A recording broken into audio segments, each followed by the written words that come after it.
The silence was the loudest thing in Alex's life. It wasn't the quiet of a peaceful evening or the stillness of a library. It was a hollow, ringing silence that lived inside him, a constant reminder of a song he had stopped singing. By day, he was a ghost in a gray suit, haunting the cubicles of a finance firm where dreams were itemized as liabilities. His title was junior analyst, but he felt more like senior ghost, drifting through meetings, his voice a forgotten echo in a chorus of spreadsheets and projections. The security he had chosen felt more like a cage, beautifully furnished but a cage nonetheless. The passion he once had for music, for the feel of guitar strings under his fingertips and the raw honesty of a melody, was a ghost of a different kind, one he tried hard to ignore. One rainy Saturday, while clearing out his late grandfather's attic, he found it. Tucked away in a dusty case, under a pile of moth-eaten blankets, was a vintage acoustic guitar. As Alex lifted it, a folded piece of yellowed paper fell from the sound hole. It was a sheet of music, a half-finished melody with a few lines of lyrics. Beneath the notes, in his grandfather's familiar scrawl, were the words, "Some songs are never finished, but that doesn't mean you should stop singing."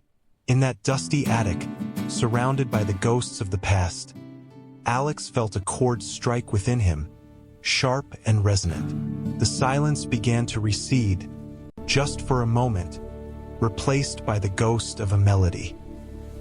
That night, for the first time in a decade, Alex played. His fingers were clumsy, the calluses long gone, replaced by the soft, unblemished skin of a man who only typed. The notes were discordant, rusty echoes of what they once were. But it didn't matter. With each awkward strum, he was chipping away at the walls of his cage.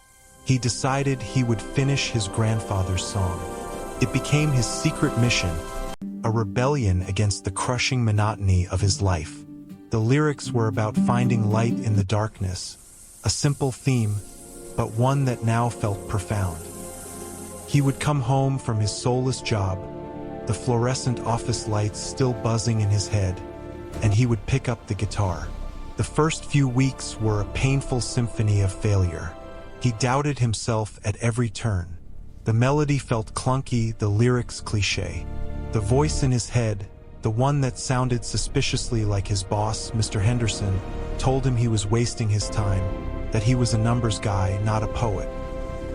But the note from his grandfather was his anchor. He started taking what he called important steps. A 10-minute online tutorial on chord progressions during his lunch break. Humming melodic ideas into his phone during his commute. Staying up an hour later not to review market trends, but to practice a difficult fingerpicking pattern until his fingertips were raw. Slowly, painfully, the song began to take shape. It was no longer just his grandfather's melody. It was becoming his own story, a tapestry woven with threads of regret, hope, and the quiet desperation of a man learning to speak again. One day, feeling a flicker of pride, he played a recording of a rough verse to a colleague, someone he thought was a friend. The colleague listened with a polite smile and said, "It's nice, Alex. A cute little hobby." The word cute struck him like a physical blow. It was dismissive, trivializing the one thing that was breathing life back into him. That night, the silence returned, louder than ever. The guitar sat in its stand, accusingly. He almost gave in. What was he even doing? He was a 30-year-old analyst playing with a cute hobby. But as he stared at the guitar, he didn't see a hobby. He saw his grandfather's legacy. He saw the attic, the dust motes dancing in the single shaft of light. He saw the note. "That doesn't mean you should stop singing." He realized his colleague's opinion, his boss's condescension, the world's indifference. None of it mattered. The goal wasn't a record deal or a sold-out stadium. The goal was to finish the song, to honor the promise, to prove to the silence that it would not win. With renewed determination, He booked a slot at an open mic night at a small, dimly lit bar downtown called the Fretful Muse. The fear was immediate and visceral.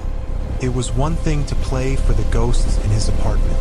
It was another to play for living, breathing strangers. The night of the performance was a blur of anxiety. The bar was filled with a handful of people, their faces illuminated by the soft glow of their phones.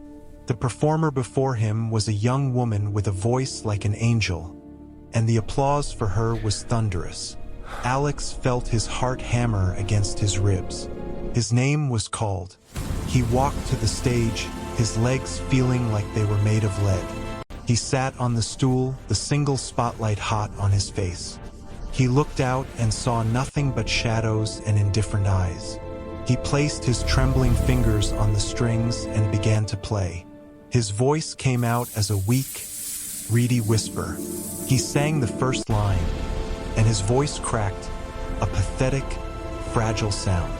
A couple in the front row chuckled. Humiliation washed over him, hot and sharp. This was a mistake. He was a fraud. He was about to stop, to mumble an apology and flee the stage, to run back to his silent, safe cage. But then, in the darkest corner of the room, he pictured an empty chair. And in that chair, he imagined his grandfather, not as a ghost of the past, but as a warm, encouraging presence. He could almost see him nod, a gentle smile on his face. Alex closed his eyes. He took one deep, shuddering breath, and he began again. This time, he didn't sing to the crowd.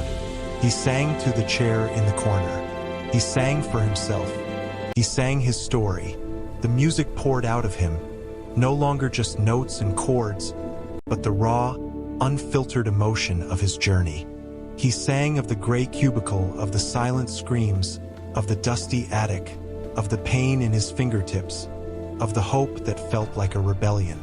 He sang his grandfather's song, his song, a hymn to every lost soul who ever dared to find their voice.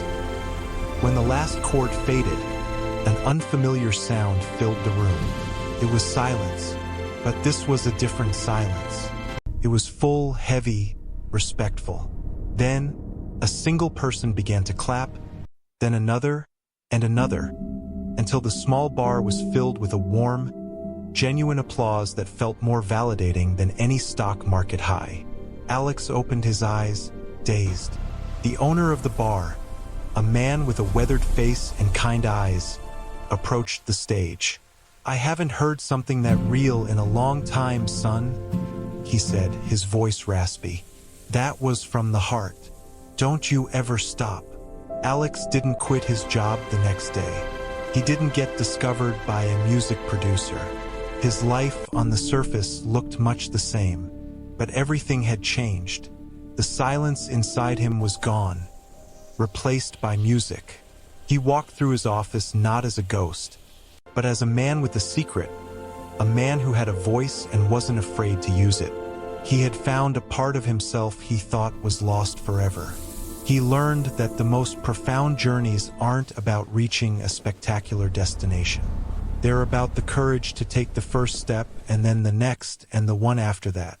He learned that fulfillment isn't a trophy you win. It's the music you make along the way. Your passion is your voice, waiting in the silence. The most important step you can ever take is the one that allows you to finally sing your own song.